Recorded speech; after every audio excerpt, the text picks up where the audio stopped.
All right, I think we're all here. So welcome to the beautiful Leopoldskron Palace. Now this palace was never actually seen in the movie. So just to trick you, you don't recognize it. In case you did, you don't. Because the palace was never used, all they did here was everything outside the palace. So we had the terrace, the balcony, the garden and the lake.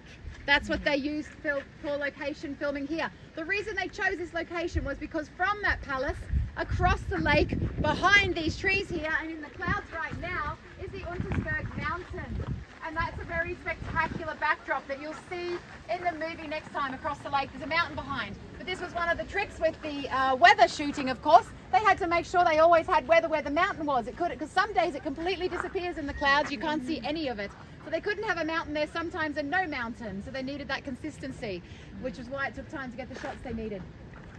But if we look at everything that was filmed here, any of the scenes on the terrace down below, so that is under the archways there, which has got all the greenery on it, that is where they filmed anything that you would remember, like the captain and the baron, no, not the captain, Uncle Max and the Baroness having pink lemonade and talking about sending the kids off to boarding school, or the Baroness playing ball with the kids when she was trying to bonding exercise with them, or when Maria came back from the Abbey, she walked through the gardens and up onto the terrace at the back and had their big reunion.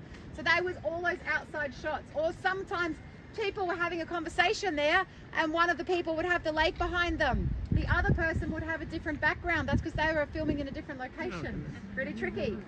So then up on the balcony is where the Baroness saw the captain watching Maria wandering down in the garden, and she knew that look in his eyes, and she was like, what am I doing here? This is going nowhere for me, is it?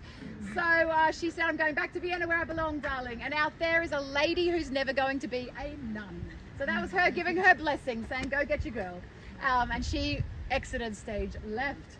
Now the Baroness was played by Eleanor Parker, and she had a very, very important role in this movie. She's a big part of its success, because she was the only famous actress at the time. So she was the draw card to get people into the cinemas to see the movie in the first place. So the posters for the original movie were Eleanor Parker in The Sound of Music with Christopher Plummer and Julie Andrews, really small. Of course it changed over time, but she was the big draw card. So important role for a Baroness.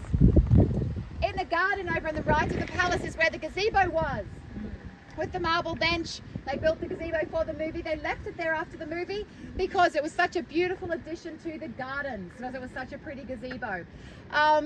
What they didn't anticipate was the fans. So as soon as the movie was released, people started coming to Salzburg wanting to see where it was made. And the one thing they all wanted to see was that gazebo. So they were breaking into the private property, they're trespassing and going to the gazebo in the gardens down there, which was causing all sorts of issues. And they decided, this isn't working for us, we'd better move it.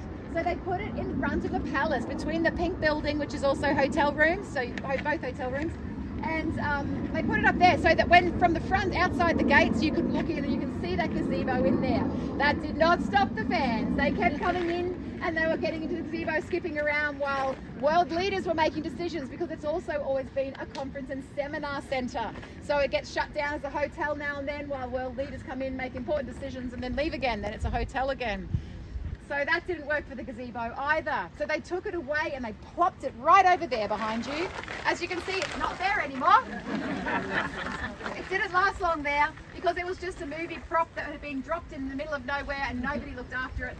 And it was damaged and vandalised and broken. So that was the end of the gazebo for quite some time, until it came out again. Later on was restored and renovated, and it is in a very safe place now, which we will see at the next stop.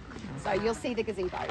The hotel, one more thing with the hotel, up in the breakfast room, which goes off the balcony. The balcony goes into the breakfast room, and that is the grand ballroom that they modelled a replica of in Hollywood for the ball scenes in the movie. So if you have breakfast, if you stay in this hotel, you have breakfast in the grand ballroom, which is very beautiful. And you can book on their website just for breakfast, or to do a tour of the palace if you wanted to. You can jump on and do that online on their website.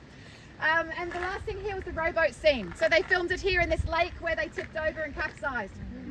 Really cold water earlier in the year, very cold. So they bribed the kids with hot chocolate and cake to make them do the takes they needed to, because they did it 4 times. So after the first time, they knew exactly how cold that water was and how much hot chocolate they could ask for. Sorry, that was a lucky plan. And so right before they started filming, somebody leaned over and said to Julie Andrews, by the way, the little one can't swim. And she's very frightened of water. And that was Gretl, played by Kim Karath. So they needed a whole plan for Gretl. And they had her standing next to Julie in the boat, holding her hand. She would catch her as the boat was tipped. They had scuba divers underneath the boat. And they had people standing just off the edge. You can see the little gates just between where the flowers are over there. The little wrought iron gates. They walked out through those gates and got up onto the terrace from there. So they weren't very far off the edge. But they didn't need the safety plan for the first 3 takes. Everything went exactly as they planned, with Julie catching her. Anything worked. The 4th time, however, Gretl was pretty relaxed because she thought, I know how this works now. It didn't work the 4th time because Julie lost her balance and she went backwards out of the boat. And the kids all jumped forwards like they were used to doing, but that left little Gretl by herself in the boat as it was tipped over. Plop, she went into the water. But you will see that her head pops up quite safely because this is the take they used, where she goes backwards out of the boat. So they used that take and they pan very quickly away as you do see her head by herself, and then the shot's over. And of course they jumped in and they pulled her out. So that's how that went.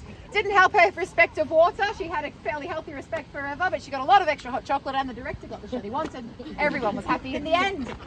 All right, so you've got time to take a couple of photos and we'll go back to the bus and head around and see the gazebo.